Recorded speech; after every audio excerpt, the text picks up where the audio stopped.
Within the Bible, there are people who argued with God and prevailed. Well, sort of. More on that in a moment. But we all argue with God from time to time, a real shouting match. It's a complicated relationship. There are times when we don't think God is as benevolent as he claims, and we don't mind telling him so. We argue and fight, voicing our displeasure. We plead with him, hoping that maybe, just maybe we can convince him to intervene. We hope he will hear our cries and come to our aid. But how much of an effect does our pleading with God really have? Can we convince him to act on our behalf? Can we pester him till he gives in? If we argue with God, can we get him to change his mind? There are people in Scripture who took their case to God. What do these men and women of God tell us about the effectiveness of our contentions with him? In our first case, we turn to Moses. He seemed to be in frequent contention with God, and the incident on Mount Sinai is just one example. When Israel was camped at the foot of Sinai, Moses went to the top of the mountain to receive God's law. God etched the stone tablets with his own finger, creating what we call the Ten Commandments. Moses was on the peak in the presence of God for a long time, and the Israelites became a little impatient. Actually, they became extremely impatient. Their frustration and doubt grew, and they convinced themselves that the God of Moses was not the God they wanted. They came to Aaron, Moses' brother, and demanded that he construct a golden calf to be their God. The people gathered all their goods made of gold, brought them before Aaron, who then melted them down and shaped the molten metal into a motionless and voiceless graven image. The people convinced themselves that this gold calf was the God who brought them out of Egypt. God noticed their behavior and his anger burned against the Israelites. The Lord told Moses to go deal with the people while he contemplated destroying them. Or perhaps God is reflecting back to Moses the shortness of his own anger and frustration in dealing with the Israelites, a people who seem to never stop complaining. In either case, Moses finds the thought of wiping out an entire people horrifying. Moses pleads with God to remember his promise to Abraham, Isaac, and Jacob, and spare the stiff-necked people. God heeded Moses' argument. Of course, when Moses reaches the camp, the extent of his own anger is revealed. He throws the stone tablets and busts them into pieces, but at least no one is consumed by fire from heaven. Like Moses, we can come before God and argue on behalf of others, even when our own thoughts or feelings regarding the person or people are suspect. Our second case involves Abraham. He had a special relationship with God. It seemed God put him to the test on multiple occasions, but God also allowed Abraham to engage him in contentious ways. On one such occasion, 3 angelic visitors, who looked like men, came before Abraham and told him that his wife, Sarah, was to have a son. After having a meal with the visitors, Abraham walked with them to see them on their way. As they are walking, God debates with himself as to whether he should tell Abraham what he is considering. God decides to let Abraham into his counsel. After all, Abraham represents the seed of God's people. The voice of God pierces the scene and informs Abraham that he will go down to Sodom and Gomorrah and see if the outcry of their sin warrants their destruction. The angelic beings turned and headed toward Sodom, presumably to destroy it, but Abraham remained before the Lord. He begins to plead with God, asking, if there are 50 righteous people found, would the Lord spare the cities? Abraham continued to bargain with God until he got the number down to 10.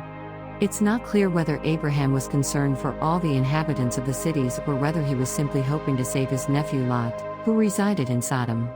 As it turned out, the only righteous people God found in Sodom was Lot and his family. Abraham's boldness with God, though he was but dust, resulted in God saving Lot and his family. However, Sodom and Gomorrah were not so fortunate. It's not surprising that humans find troubling some of God's actions or the things he allows to happen. But for those of us who belong to the people of God, he allows us to contend with him and question him. It's a shocking thing really, that the God of the universe would allow mere mortals into his counsel, and to argue with him, whether for circumstances in their personal lives or for the cause of others. In our third instance, we look at Jesus' mother. Jesus was invited to a wedding in Cana. He arrived at the festivities with his disciples in tow. His mother was there too. When the wine ran out, Mary mentioned this to Jesus, implying he should do something about it. If anyone has the right to argue with God, it's his mother. Perhaps she took this to Jesus because he had brought extra guests who depleted the supply of wine. In any event, Mary was in some way helping the wedding host to save face. Jesus didn't think this occasion was the best situation to start his ministry, but he decided to honor his mother's request. Mary told the servants to do whatever Jesus said. Nearby there were 6 large jars, each holding 20 to 30 gallons. Jesus instructed the servants to fill the containers with water, and they did so, to the brim. Then he told them to draw some water, and what would you know? The jars no longer contained water but were full of wine, fine wine at that. Thanks to Mary's insistence, the merriment continued with the best wine of the celebration. Even when it comes to the small things in our lives, like running out of wine, God is not put off by our requests, or our insistence. In fact, he may even grant what we ask of him. In our last situation, we turn to Hezekiah. King Ahaz was one of the worst kings in Israel's history. He allowed idolatry and sin to spread throughout the land. However, his son, Hezekiah, was one of Israel's greatest kings. Hezekiah did much to turn the heart of Israel back to their God. For the most part, Hezekiah acted with faith. But when his advisors brought to his attention that the Assyrian king was advancing in nearby regions, Hezekiah gave into fear. He pleaded with God to deliver Israel. God heard Hezekiah's prayer and struck down 85,000 Assyrians in their camp, but the victory came at a cost. Hezekiah had acted in fear instead of faith, and as a consequence, he became gravely ill. The prophet Isaiah came to Hezekiah and warned him, "Get your house in order. You will not recover." Hezekiah turned his face to the wall and wept. He pleaded with God to let him live. Isaiah had left, but before he got to the middle court, God told Isaiah to turn back and tell the king, "The Lord has heard your prayer and seen your tears and will heal you." Thanks to his pleading with God, Hezekiah lived another 15 years. Apparently, when we act in a way that displeases God, we can still come to him, plead our case, and argue for deliverance from the situation, even if it's a problem of our own making. There are a couple lessons we can learn from these men and women of faith who dared to argue with God. First, at the very least, these stories tell us that God cares about our concerns. Jesus says in Matthew that the Father freely and gladly gives good gifts to his children. So let us come to God pleading and believing he will grant what we ask. True, he sometimes says no or answers in a way we are not expecting or wanting. Even so, he invites us to come. Come to me, and plead with me, and I will hear your voice. Jesus seems to say something similar in his parable of the persistent widow.